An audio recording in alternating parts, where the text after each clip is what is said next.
You ever have one of those mornings where you do the responsible adult routine? You make coffee at home. You swear you're not going to spend money today. You even open your banking app like, I'm finally going to get my life together. And then you see it. Your checking account is lower than you thought. And you genuinely don't know why. Like you're sitting there scrolling through transactions going, okay, $14, $99, $9, $99, $6, $99. Wait, what is this? Why am I paying for 2 cloud storages? Why is there a subscription to an app I don't even remember downloading? And the worst part, it's not even the big purchases that are killing you. It's the tiny stuff, the daily stuff, it's only $10 stuff. Look, this is going to sound harsh, but it's true. Most people don't have a money problem. They have a money attention problem. And that's why you can make decent money and still feel broke. Because your finances aren't being destroyed by one terrible decision. They're being quietly shaped by 8 boring daily decisions no one talks about.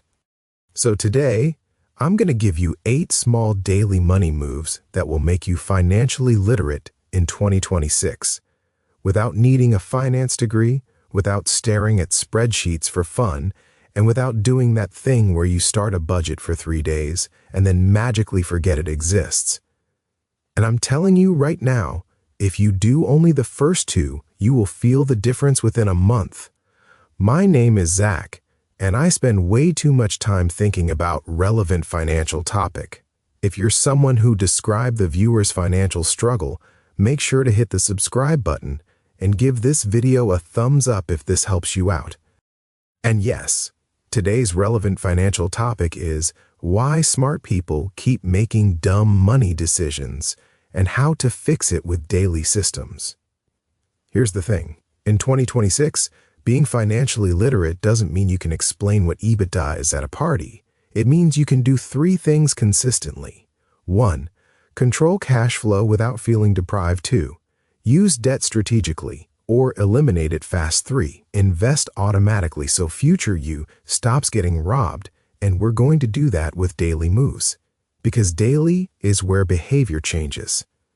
Also, quick reality check, the math matters. But the psychology matters more, because if math were enough, no one would carry credit card balances a 21% interest. And yes, that's literally around where credit card interest rates have been sitting, 97% is a recent read on the Fed's series for commercial bank interest rate on credit card plans, all accounts. That rate is not a little high. That rate is a financial gravity field. So let's talk about the daily moves that pull you out of it. This is the least sexy habit on this list. It is also the highest ROI. Every day, literally every day, open your banking app and do a 60-second scan. What came in? What went out? Any surprise charges? Is my balance tracking the way I expected? That's it. Now, you might be thinking, Zach, I don't want to obsess over money. Look, I'm not asking you to obsess. I'm asking you to pay attention, because here's what most people don't realize. Money problems usually aren't created by one big catastrophe. They're created by 100 tiny leaks you never see because you never look. And we have proof that people are leaking money in ways they don't even notice. A CNET YouGov subscription survey found the average subscriber reported spending $17 a month on subscriptions they don't use. That's $204 a year on stuff that provides zero value. And average subscription spending overall came out to $90 a month or $1,080 a year. That's not a budgeting problem. That's a visibility problem. Daily scan equal to financial literacy in practice, because literacy is just pattern recognition. Here's the rule. If you add a subscription, you must cancel a subscription. Same day. I don't care if it's $7.99. I don't care if it's just for a month. Because subscriptions are the modern version of leaving your water running. It's not dramatic. It's just always draining. And psychologically, subscriptions are dangerous because of something called inertia. Humans don't like changing defaults. If the default is this keeps charging, most people won't stop it, even if they don't want it anymore. So you need a counter default. That's what this rule is. Action step. Put a note in your phone called subscriptions I pay for. When you sign up for anything, add it immediately, then cancel something else immediately. And if you're like, I don't even know what I'm subscribed to, that's why Move First exists. Okay. This one is simple and it's going to annoy you because it works. Every day, have a rule. Anything you want to buy online that isn't food, gas, meds, or bills goes into a 24-hour cart. Not a maybe, not I'll think about it. A literal cart, and you are not allowed to purchase until tomorrow. Here's the thing. Most impulse purchases are not about the item. They're about your brain trying to buy a feeling. Relief, novelty, control, identity. This is the kind of person I am, and the feeling fades fast. That's why you have boxes of stuff you don't even use. This is where it gets really interesting. Time is the cheapest commitment device you have. You don't need willpower. You need a delay. Action step. If you shop on Amazon, make a 24-hour wish list. If you shop on other sites, just leave it in the cart.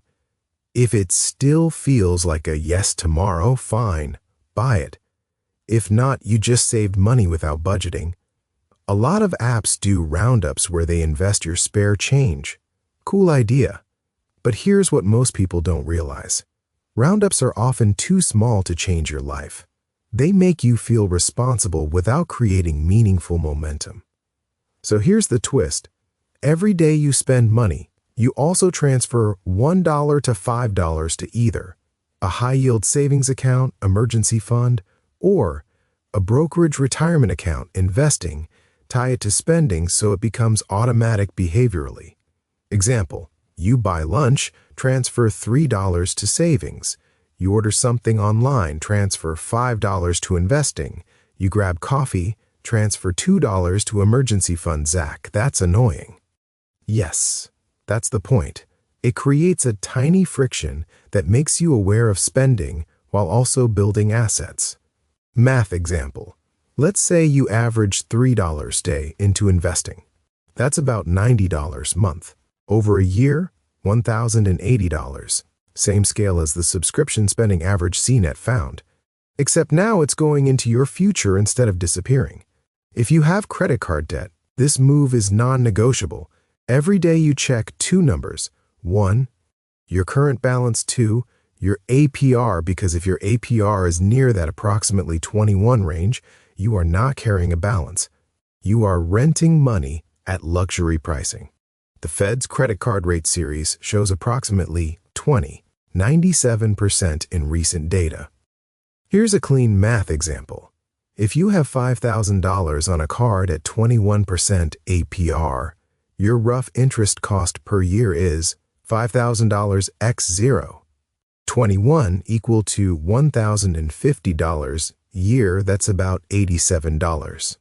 50 month in interest. That's like paying for a subscription called being behind. And that interest is why people feel like they're not getting ahead even when they cut small spending. Action step. Every day, look at your balance. If possible, make a micropayment daily, even $5 to $20. Why? Because it reduces average daily balance and keeps you mentally engaged. This is both math and psychology. Math reduces interest. Psychology turns debt payoff into a streak. This one is for people who feel like they're doing everything right, but still can't breathe financially. Look, cars are emotional. Cars are identity. Cars are also one of the fastest ways to quietly lock yourself into a stressed-out life. Experian reported that as of third quarter 2025, average payments were $748 a month for new cars and $532 a month for used cars. Now, I'm not saying never finance a car. I'm saying stop pretending the payment is normal just because it's common. Here's what most people don't realize. A $748 a month payment is not just $748 a month. It's insurance differences, maintenance, registration, higher risk tolerance for other debt, and it crowds out investing. Daily move, every day. Remind yourself of this one sentence: my car is not allowed to eat my future. Weekly action, if you have a high payment, spend 15 minutes a week exploring refinancing options, selling, downshifting, paying down principal faster. Even if you don't act immediately, you're building literacy by learning your options. This is where people get weird. They think saving is about being cheap. No, saving is about building resilience. And right now, the broader environment shows that people aren't saving much. The U.S. personal saving rate has been around the low single digits recently, for example, 3.5% in November 2025 on the Be Fred series. So here's the game. You pick a tiny daily target that's so easy it feels stupid. Day 1, save $1. Day 2, save $2. Day 3, save $3. Or just save a flat $5 a day. Why this works? It creates identity. I'm someone who saves. It builds a habit loop, cue, action, reward. It reduces the emotional intensity of saving, and then once a month, you check, how much did I save? What's my current savings rate? Can I nudge it up by 1%? That's literacy, measuring the right thing consistently. Okay, this is the one nobody talks about, and it's probably the most important. Every day, have one tiny money conversation. Not a huge dramatic sit-down. Just one of these. Ask your partner, what's one bill coming up this week? Text a friend, what HISA do you use? Tell yourself out loud, I'm not buying this because I'm building freedom. Write one sentence in a note, today I spent money to feel. Because money is not just numbers. Money is shame. Money is stress. Money is status. Money is security.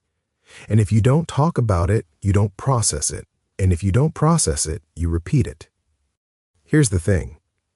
Most financial mistakes aren't caused by lack of information. They're caused by avoidance, anxiety, impulsivity. Future me will handle it. Daily conversation breaks avoidance. It makes money normal.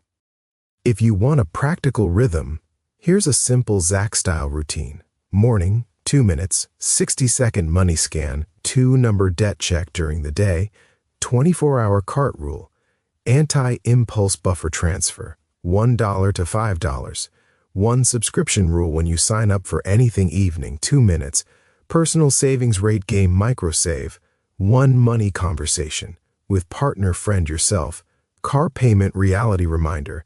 If relevant, this is not about perfection. It's about building a system where the default behavior is financially literate. Look, most people are waiting for some magical moment where they finally get disciplined. That moment doesn't come. What actually happens is way less cinematic. You build boring daily habits that make the right choice easier than the wrong choice. And then one day you look up and realize you're not stressed opening your bank app anymore. Your debt is shrinking. Your savings exists. Your investments are growing without you having to get motivated.